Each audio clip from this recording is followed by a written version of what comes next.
আজকে একটি ছেলের নাম আমরা জানি না যদিও, আমার গোবিন্দপুর থেকে সে আসছিল, অনেককেই ধাক্কা দিয়ে আসলো, একটা গাড়ি নিয়ে এসেছিল। আচ্ছা আচ্ছা। তো গাড়িটির কি নাম এটা বলতে পারবো না, তো অনেক স্পিডে আসছিল, এসে অনেককেই ধাক্কা দিয়ে যাচ্ছিল, অনেকেই এতে ওয়েন্টেড হয়েছে। তো আমি সাথে মিষ্টান্ন ভান্ডার সামনে ছিলাম। আচ্ছা। সঙ্গে সঙ্গে একজন আহত একজন লোক, ও বলছে ভাই আমাকে একটা গাড়ি ধাক্কা দিয়ে চলে গেছে, হ্যাঁ ওকে একটু ফলো করতে হবে, কারণ ও আমাকে ধাক্কা মারলো কি জন্য। সঙ্গে সঙ্গে আমি ওনাকে বাইকে নিলাম, নিয়ে আমি এই ইকো ব্যাংকের সামনে আসলাম। আসার পরে দেখি আরো যারা যারা এই পথচারীদের ও ধাক্কা দিয়েছে প্রত্যেকেই ওকে আটকানোর চেষ্টা করছে।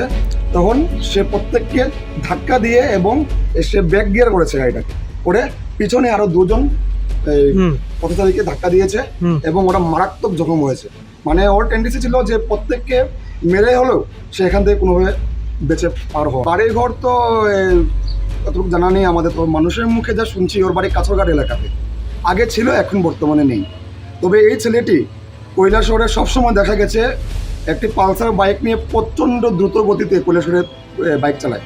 তার আগেও আমি এই ছেলেটিকে দেখেছি এরকম বাইক নিয়ে কৈলাসহরে যেতে, আর অনেক লোক ওকে ওয়ার্নিংও দিয়েছে। এটি তাকে নিজেকে বাঁচাবার জন্য সে মানুষকে মানুষ বলে কোনো গণ্য করে না, তার এটাই প্রমাণ। প্রচণ্ড দ্রুত গতিতে পারলে সামনে যারা থাকবে ওদেরকে মেরে হলেও সে এখান থেকে বাঁচানোর একটা পরিকল্পিত চেষ্টা। ঠিক আছে, আমি একটা কথাই বলবো কৈলাসহরবাসীকে যে খুব সাবধান থাকুন, সামনে পুজো আসছে। কারণ যেভাবে বাইকের বাড়াবাড়ন্ত চলছে এই শহরের মধ্যে আমরা দেখতে পাচ্ছি যে কোনো সময় যা কিছু অঘটন করতে পারে। আর প্রশাসনকেও আমি এই বিষয়ে একটু নজর দেওয়ার জন্য অনুরোধ করছি। কিভাবে? ওই তো গাড়িটা ওই দিক থেকে আইতাছে আর মহিলাটা ওই দিক থেকে যাইতাছে, ওই দিক থেকে যাইতাছে।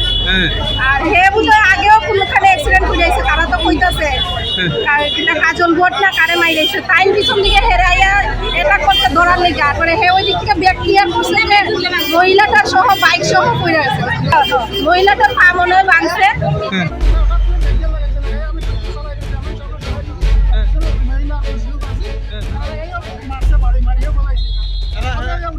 এরা কি এর মধ্যে আসলো? এরারও ফলাইছে।